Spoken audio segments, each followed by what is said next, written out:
Hey there, it's Sarah Bailey. How's it going? Today I want to talk to you about recruiting professionals for your home business, whether it's network marketing, direct sales, or something else. And when you call these professionals, these are people that you don't already know. They're people who you either got business cards from around town, or maybe you're out on a trip or a vacation, you pick up some business cards, or it could be if you're out around town and you go to a car wash or a deli or a coffee shop and you see a big bulletin board with business cards all over. You can grab them and then make sure you make a note of where you found them. Or it could be finding professionals online, like looking for realtors online through realtor.com, or you find mortgage professionals or sales professionals, whatever. Todd Falcone has a list of like great scripts that you can use, and I'll give you guys a link for that below. I've done that before, but he has great scripts for calling all different kinds of professionals. But the question that was asked of me recently was, what do you do if you can't ask all the questions you want to when you first call somebody? And how do you know what questions to ask on the first phone call and what questions to ask on the second? Because you might actually have two conversations before you actually ever send your prospect to a video or an audio or an in-person presentation. So how do you know which questions to ask? And that's what this video is all about, okay?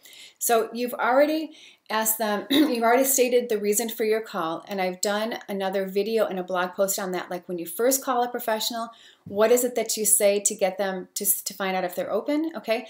I'll give you one quick example here, but I'll also give you a link for the other video and blog post on other examples of how you can open up the conversation. But for this example, let's say you're calling a realtor, all right? I'm calling a realtor named Mary. She lives in my area, okay? So I could call up Mary and say, hey, Mary, this is Sarah Bailey. How are you doing? She's going to say, great. How can I help you?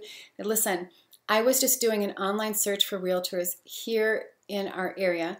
I came across your name, and the reason for my call is that our business is expanding all over Fairfield, Connecticut, all over our county, and all over Connecticut. We're looking for some talented professionals to join us in the expansion of our business. And it could be either part-time or full-time. My question for you is, do you at all even keep your options open for something else in addition to what you're doing with real estate? And she's going to say yes, no, or maybe. If she says no, no problem, Mary. Have a great day. Wishing you all the success. You get off the phone. You don't waste time with people who tell you no right off the bat. They're not open, okay? There are lots of people you can talk to. So then if she says yes or maybe, say, great, you know what? I have a few questions for you so I know the best information to direct you to. Now, what I'm going to do, like, do you have a minute or two, or do you have like 5 minutes or 10 minutes? How much time do you have right now? And she's going to tell you, okay, I only have a minute.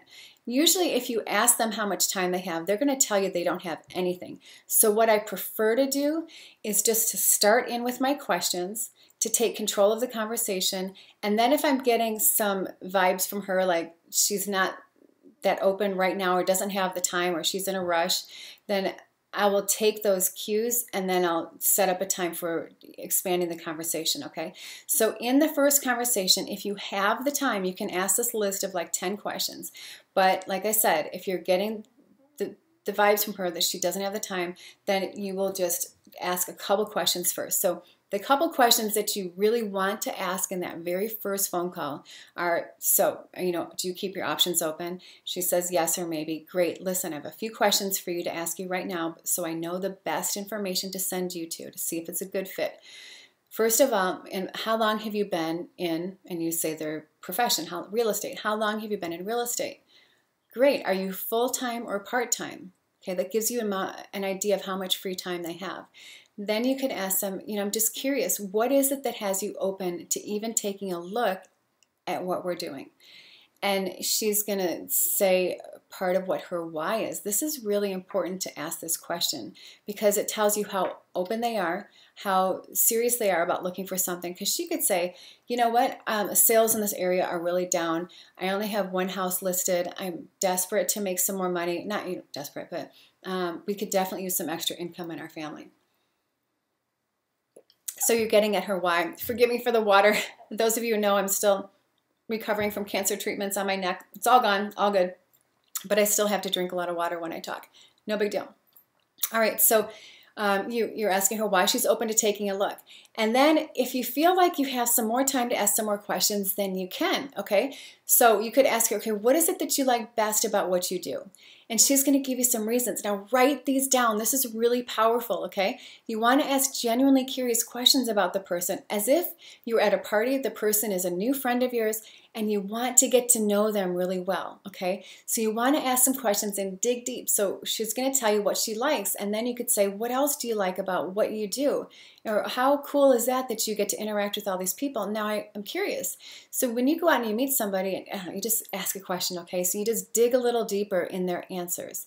And then you could ask her, what is it that you like least? This is a good question because it tells you like how dissatisfied they are with what they're doing. And that might mean that they're even more open to taking a look at what you're doing, okay? Then you could ask her, are you happy with the income that you're generating as a realtor right now? And she's going to tell yes or no, and that gives you even more ammunition, okay? So write down the answers of what they're saying, not happy with the money, okay? Then it leads right into the next question. Now, only ask this question if you're comfortable with it and you feel like you have a good rapport with her or him, because if you don't, the question's going to flop on you and they're not going to answer you, okay? So what is that question? The question is, what kind of monthly income are you looking to generate with a side project or a side business? And some people are very private about their income, okay? They don't want to tell you. So you don't ask them, how much are you making now? You're just saying, what kind of income are you looking for? Now, their answers are really important. So let's say she says $2,000 a month. This is what you say. You repeat the number back. Great, $2,000 a month. What would that do for you?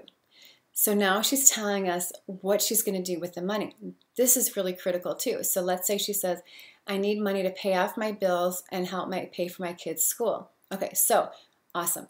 The next thing you say is really important too, and you would say to them, okay, so you're looking for about $2,000 a month so that you can help pay off your bills and help pay for your child's school. How important is it to you that you're able to earn that $2,000 a month so that you can do those things? And she's going to give you an answer, and she'd be stupid to say, oh, it's not that important, because she just told you it was important, right? But now what's happening is she's solidifying in her mind that, yes, she's really got to do something extra beyond what she's doing right now. See the power in this? There's a lot of psychology in the questions you ask somebody, okay? This is super, super powerful, so pay attention. All right, then what you're going to say is, like, especially with realtors, they don't have as much time as other people. They're not going to be able to sit back and shoot the breeze with you for half an hour. You might have just 5 to 7 minutes with them and get off. You want to be very respectful of their time. Listen to the cues they give you. If they're very short with their answers, then that means you got to get off the phone fast. Okay? You might have time for 3 or 4 questions and then say to them, okay, you know what? To save us both some time, I think it sounds like you're in a bit of a rush, or I got a call, I got to jump on. You could, provide the escape for them. Listen, there's another call I have to get on right now, but let's follow up tomorrow. What's your schedule like? And give them a couple times, and let's finish up this conversation. I have a few more questions I want to ask you before I send you any information, because I really want to get your answers so I know the best information to direct you to. Okay, and so you come at that like you're on their side. You want to work with them. If they say, what kind of business is this? You can say, okay, I'll tell you a little bit about our company and then we'll go from there. But I can't give you the full picture. It's almost like trying to give you an open house tour of a home over the phone. You can't do it, right? Right. So it's not going to be fair to you to just give you an overview when you really need to see the whole picture, okay? But basically, our company is, and you would give like a 10-second blurb. We're an online marketing system, and I don't know, whatever, because everybody has different kinds of companies. So whether it's health and wellness or like an online business or something like that, just give a little 10-second answer. Time yourself seriously so you know to not go over 10 seconds. And then you could say, we are a whatever billion-dollar company. We generate this much in sales every year. And you could list just a couple things about the company, okay? And say, great, so you would give her the quick answer, and then you would say, okay, so tomorrow let's talk at 2 o'clock, and plan on about 15 or 20 minutes for that conversation. If anything comes up that you're not available at that time, please let me know. We'll reschedule, okay? Great, awesome. So hope this has been helpful for you guys. I hope you have a fantastic day. Leave me some comments and questions. I'm happy to answer them for you, and feel free to reach out to me directly. Have an awesome day. Here's to your success.